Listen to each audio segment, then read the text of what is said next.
ಪ್ರಯೋಗಕ್ಕೆ ಬೇಕಾಗಿರುವಂಥ ಸಾಮಗ್ರಿಗಳು ಏನಂತ ಹೇಳಿ ನೋಟ್ ಮಾಡ್ಕೊಳ್ಳಿ. ಹಸಿ ಶುಂಠಿ, ಸಬ್ಜ ಬೀಜ, ಮಜ್ಜಿಗೆ, ಬೆಟ್ಟದ ನೆಲ್ಲಿಕಾಯಿ ಪುಡಿ ಹಾಗೂ ಜೇನುತುಪ್ಪ. ಇದನ್ನ ಮಾಡೋದು ಹೇಗೆ ಅಂತೇಳಿ ತೋರಿಸ್ಕೊಡ್ತೀನಿ. ಮೊದಲಿಗೆ ಹಸಿ ಶುಂಠಿ ಮತ್ತು ಬೆಟ್ಟದ ನೆಲ್ಲಿಕಾಯಿ ಪುಡಿಯನ್ನು ನಾವು ಜಜ್ಕೊಳ್ಬೇಕು. ಒಂದು ಪುಟಾಣಿಯನ್ನು ತೆಗೆದುಕೊಳ್ಳಿ. 1 ಚಮಚದಷ್ಟು ಹಸಿ ಶುಂಠಿ, 1/4 ಚಮಚದಷ್ಟು ಬೆಟ್ಟದ ನೆಲ್ಲಿಕಾಯಿ ಪುಡಿ. ಈಗ ಇದನ್ನ ಕುಟ್ಕೊಳ್ಳಿ. ಇದು ಸ್ವಲ್ಪ ಚೆನ್ನಾಗಿ ಪೇಸ್ಟ್ ಆಗಬೇಕು. ಮಾಡೋದು ತುಂಬಾ ಸುಲಭ ಅಂತ ಹೇಳ್ಬೋದು. ಮತ್ತೆ ಇದರಲ್ಲಿ ಬೆಟ್ಟದ ನೆಲ್ಲಿಕಾಯಿ ಪುಡಿಯನ್ನ ಯಾಕೆ ಯೂಸ್ ಮಾಡ್ತಾ ಇದೀವಿ ಅಂತಂದ್ರೆ, ಇದರಿಂದ ಒಂಥರ ಸೋಮಾರಿತನ ಹೋಗ್ಲಾಡ್ಸುತ್ತೆ, ಒಂಥರ ಫ್ರೆಶ್ ಆಗಿರ್ತಾರೆ. ಈ ಮಜ್ಜಿಗೆಯನ್ನ ಕುಡಿಯೋದ್ರಿಂದ ಪರ್ಟಿಕ್ಯುಲರ್ ಆಗಿ ಇದನ್ನ ನಾವು ಮಧ್ಯಾಹ್ನದ ಹೊತ್ತಿನಲ್ಲಿ ಕುಡಿಬೇಕಾಗತ್ತೆ. ಇದನ್ನ ಕುಡಿದ್ರೆ ಮತ್ತೆ ಅದಲ್ದೇನೆ ಡೈಜೆಷನ್ ಕೂಡ ನಾವು ಹಸಿ ಶುಂಠಿಯನ್ನ ಯೂಸ್ ಮಾಡ್ತಾ ಇದೀವಿ.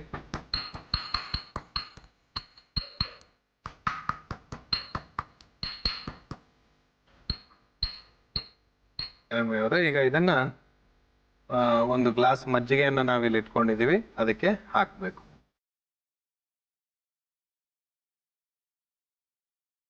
ಹೇಳ್ದಾಗೆ ಬೊಜ್ಜು ಇರೋರಿಗೆ ಈ ಸೋಮಾರಿತನದ ಸಮಸ್ಯೆ ಹೆಚ್ಚಂತ ಹೇಳ್ಬೋದು. ಯಾಕಂದ್ರೆ ದೇಹ ಭಾರ ಇರೋದ್ರಿಂದ ಅವ್ರಿಗೆ ಏನೋ ಒಂದು ಕೆಲಸ ಮಾಡ್ಲಿಕ್ಕೂ ಒಂದ್ ರೀತಿಯ ಒಂದು ತಾತ್ಸಾರ ಇರ್ಬೋದು, ಸೋಮಾರಿತನ ಇರ್ಬೋದು. ಈಗ ನೋಡಿ, ಇದಕ್ಕೆ ಒಂದು 1/2 ಚಮಚದಷ್ಟು ಜೇನುತುಪ್ಪವನ್ನ ಬೆರೆಸ್ಬೇಕು.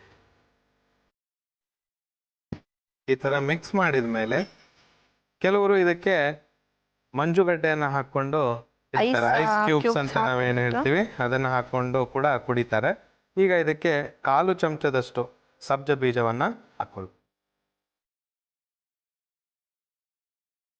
ಇದನ್ನ ಸ್ವಲ್ಪ ಹೊತ್ತು ಬಿಡ್ಬೇಕಾಗತ್ತಾ? ಯಾಕಂದ್ರೆ ಸಬ್ಜಿ ಬೀಜಗಳು ಒಂದು ದಪ್ಪವಾದ ಬರೋವರೆಗೂ ನಾವು ಹಾಗೆ ಇಡ್ಬೇಕು. ಮತ್ತೆ ಆದಷ್ಟು ಇದನ್ನ ಕೋಲ್ಡ್ ಕುಡಿದ್ರೆ ತುಂಬಾ ಚೆನ್ನಾಗಿರುತ್ತೆ. ಮತ್ತೆ ಅದಲ್ದೇನೆ ಇದರಿಂದ ಸ್ವಲ್ಪ ಸಿಹಿ ಆಗಿರೋದ್ರಿಂದ ಕೆಲವು ಮಕ್ಕಳು ಇಷ್ಟಪಡ್ತಾರೆ, ಅಥವಾ ಕೆಲವು ಜನರಿಗೆ ಒಂದ್ ಸ್ವಲ್ಪ ಬಿಸಿ ಆಗ್ಬೋದು. ಉಪ್ಪು ಹಾಕೊಂಡ್ರೆ ಚೆನ್ನಾಗಿರುತ್ತೆ ಅಂತ ಹೇಳಿ.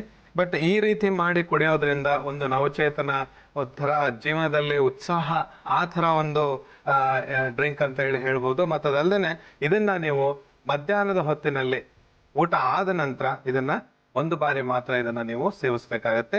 ಮತ್ತೆ ಅದಲ್ದೇನೆ ಇದನ್ನ ಫ್ರೆಶ್ ಮಾಡಿ ಕುಡಿಯೋದು ತುಂಬಾ ಉತ್ತಮ.